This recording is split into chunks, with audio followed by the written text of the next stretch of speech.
अंड्याची भुर्जी तर सर्वजणच खातात। आज आपण खाऊयात पनीरची भुर्जी। रेसिपी बघूया कशी बनवतात ते। यासाठी लागणारे साहित्य 2 कांदे आडवे उभे चिरून घेतले, सोबतच 2 टोमॅटो आणि थोडीशी कोथिंबीर। पनीर पण किसून घ्यायचा आहे। इथे पनीर किसून घेतलेलं आहे। गॅसवर तवा ठेवला, तव्यामध्ये थोडेसे तेल टाकलं। तेल गरम झाल्यानंतर आतमध्ये पूर्ण कांदा भाजून घ्यायचा आहे।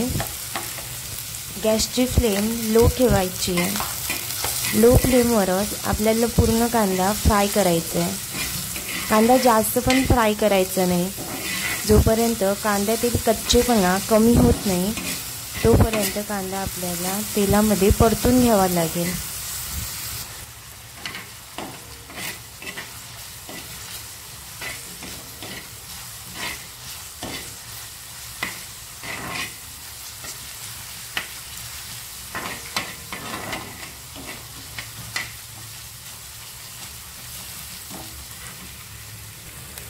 थोडासा कांदा नरम झाला की आतमध्ये कोथिंबीर घालून घ्यायची आहे। इथे मी कोथिंबीर घालून घेते। कोथिंबीर पण कांद्यासोबत हलकीशी फ्राय करून घ्यायची आहे।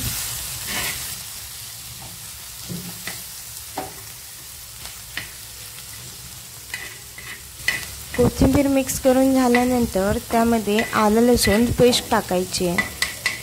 जर तुम्ही घरात आलं लसूण पेस्ट बनवत असाल आणि ती जर कच्ची असेल तर तिला पहिलं फ्राय करून नंतर कांदा आणि कोथिंबीर भाजायची। मी इथं रेडीमेड आलं लसूण पेस्ट वापरत आहे, त्यामुळे कांदा फ्राय झाल्यानंतर मिक्स केली आहे। सर्व मिश्रण एकजीव झाल्यानंतर थोडंसं यामध्ये मीठ ॲड करायचं आहे। आता मी थोडंसं मीठ टाकून घेणार आहे।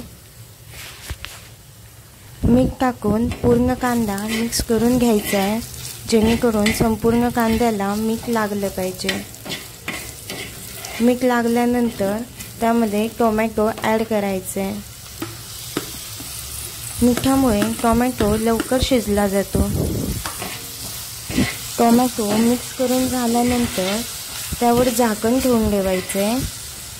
झाकण ठेवल्यामुळे टोमॅटो लगेच वाफेवर शिजला जाणार। आता मी टोमॅटोवर झाकण ठेवून दिलेलं आहे। 1 ते 2 मिनिटांनी हे झाकण काढून बघायचे। 2 मिनिटे झालेली आहेत, झाकण काढून घेतलं। टोमॅटो मस्तपैकी शिजलेला आहे। आता यामध्ये सगळे मसाले ॲड करून घेणार आहोत। मी इथे पनीर मसाला यूज केला, तुम्ही घरातले मसाले पण यूज करू शकता। 2 चमचे पनीर मसाला ॲड केला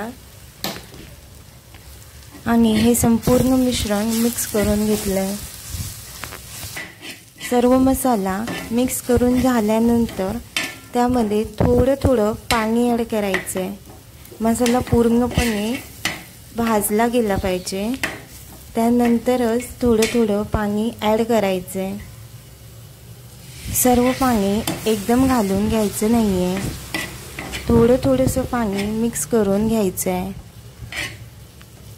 थोडं पाणी टाकून ग्रेव्ही पूर्णपणे मिक्स करून घ्यायची आहे।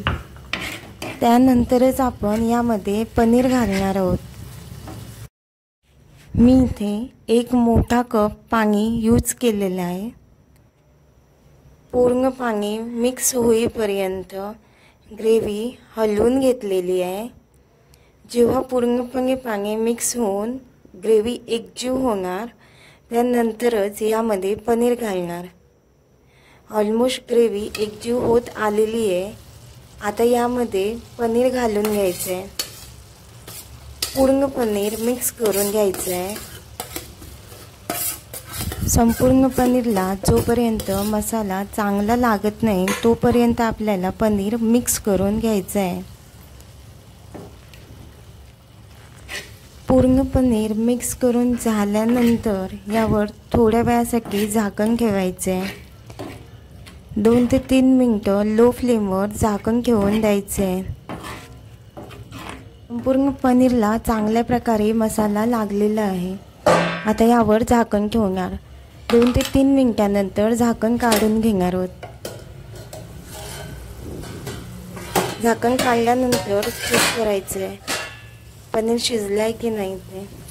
आता हे पूर्ण मिश्रण मिक्स करून घ्यायचं आहे. इथे आपली पनीर भुर्जी तयार झालेली आहे. सगळं मिश्रण मिक्स करून गॅसची फ्लेम बंद करायची आहे. पनीर भुर्जी तयार झाली आहे. तुम्ही यासोबत पराठा, ब्रेड, रोटी काही पण खाऊ शकता. याचं बेस्ट कॉम्बिनेशन पराठा आहे. चला या मग पनीर भुर्जी खायला. रेसिपी आवडली असेल तर नक्की लाईक, शेअर आणि सबस्क्राईब करा. बेल आयकॉनवर पण क्लिक करा. थँक्यू. भेटूया अशाच नवीन व्हिडिओमध्ये. चला या पनीर भुर्जी खायला. Bye bye. थँक्यू.